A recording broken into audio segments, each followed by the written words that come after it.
Hey, thanks for joining us here on BuffaloPlus.com and the Buffalo Plus YouTube channel. Mike Catalana, Jenna Cottrell joining me here. And we've seen a lot about this wide receiving group and the weapons. Mike, I think we've joked around about it before. Just Josh Allen has never had this many weapons, but it doesn't seem like there's egos in this room to go along with the talent. Is that fair to say?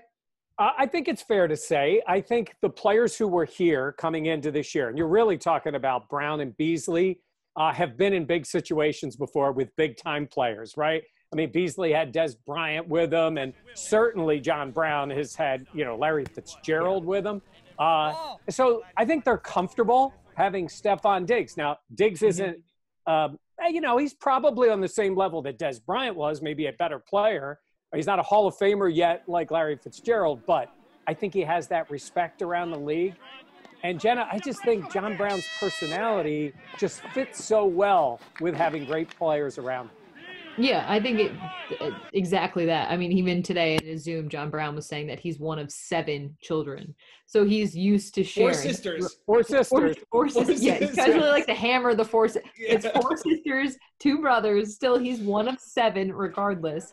And the fact that, he grew up sharing. And I think even his personality does speak to that, because I feel like he's a guy that, I don't want to say shies away from the spotlight, but he is just a type of guy that wants to put his head down and get to work. And I think that really him and Cole Beasley, even Beasley this year, saying he doesn't care about the stats anymore. He's a little bit older. Obviously, John Brown is too. And then you have a guy like Stephon Diggs, who seems like he's that alpha of the alphas. He's in practice, on other guys, making sure there's the intensity level across the board. So I think when you look at it, it makes a lot of sense on paper. It's just, will everyone be okay off paper once the balls are actually being thrown? Yeah, I thought it was interesting, the fact of, John Brown is a veteran, but he doesn't talk very often. When he does talk, he speaks very quietly. He's not one of those, guys on social media or anything like that. So, when he said today that, he had been a part of one of, a great wide receiving core with Larry Fitzgerald as well as Michael Floyd, when Michael Floyd was good and still in the league. And he talks about how the 3 of them combined for over 3,000 yards back in 2015. And he said that nobody cared about who got what. They just tried to make the most of the opportunity when it was. So I think having a guy like John Brown be that, maybe he's the glue that we don't talk about enough as keeping that wide receiving room together. He's not a 35, 38-year-old veteran. He's only 30, but he just plays and talks beyond his years. Is that right? Yeah. Is that, I think he has that. Yep, I think he has that old soul sort of feel to him. Yeah. And then he scores a touchdown. And then the cane comes out. And then Hurricane. Because he does that dance. And it's like, really, like if you never had seen him before and you're like, which guy on the Bills is going to do that dance after a touchdown? I would not have had, I would have thought John Brown is to flip the ball back to the ref guy. But he has that moment. Yeah.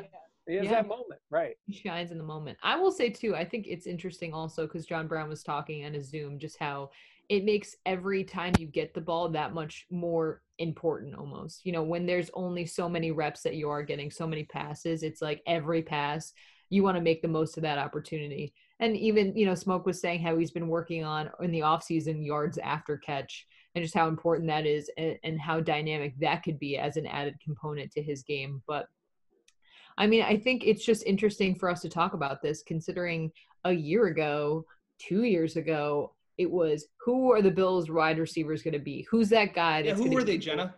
Who are the name? What's his name? Kelvin Benjamin? Kelvin Benjamin. And, oh, you know who he's playing for right now? No. He's not playing for anyone. He left. He's sitting on his couch. Kansas City for a cup of coffee. Way to go, Jenna. Yeah. Don't.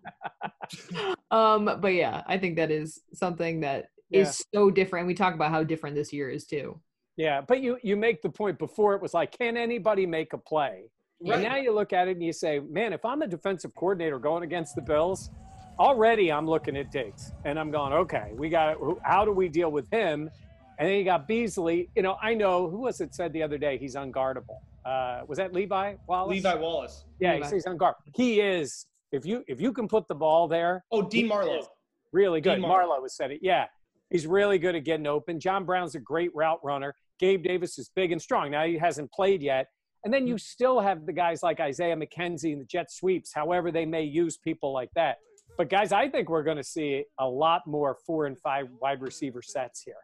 I mean, it might mean taking the fullback off the field. And I know it's going to upset people, but it might mean playing another wide receiver on the field. But that's where I feel like this Bills offense started to take off, was when they got Josh in the shotgun. Dable went up to the booth. They went 3 and 4 wide. Now, it'll be tricky to see because a lot of people have been asking us, well, Gabe Davis is doing so well. How much is he going to see the field? Obviously, with Brown, Beasley, and Diggs ahead of him. And it's going to be, do you want Gabe Davis out there, I think, on those 3 wide receivers, 1 tight end sets, or are you going to go 4 wide and keep Singletary and Moss in the backfield? That's going to be up to Brian Dable to decide. And it's funny. Dable's going to have a lot of decisions to make, but they're good decisions and bad. It's a good problem to have because you have so many guys that you want to get out in the field, because he also ranted and raved about Isaiah McKenzie, who we haven't said a peep about all off season really. So it just seems like, this offense has quickly become potent. And when you heard Levi Wallace talk about it and have him saying that what it's like going up against Diggs, who's an expert route runner, and then Brown with speed, and then you've got, the juke ability of Beasley and the size of Gabe Davis. It's like, wow, it's actually like, in my 5 years of covering the team, they've never had these kind of weapons. No, they haven't. And keep in mind the other thing, and they started to do it last year, is splitting Singletary out at different times because he became a much better player. And he's certainly somebody you have to account for out there too. So a lot of weapons. You will need to figure out who's getting the ball. But I feel a 300-yard game can happen this year. I feel it. Gosh. It could happen. Is that a Buffalo Plus guarantee I'm hearing? Okay, there will be a 300-yard passing game in 2020 for the Buffalo Bills. Wow. Look at that. By Josh Allen? On that? You guys I was going to say, you did not specify. You didn't name the quarterback. Well, that might have been on purpose. No, I'm saying that. I think it would be Josh Allen. Anybody coming along with me on that? Oh, yeah, I agree. I would hope so. If it's not going to happen this year, then that worries me. Mike with the hot take. There's going to be some tough cuts, too. We didn't talk, about Andre Roberts, who has had a couple of really nice plays in training camp, as well as, you want to cut Duke? Do you want to tell Duke to his face? Williams.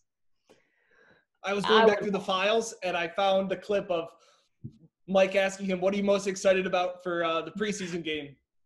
Contact. All right, well, we will have more on the cuts coming up. We're going to record a podcast right after this on buffaloplus.com. You can also find it anywhere you follow and listen to your podcast.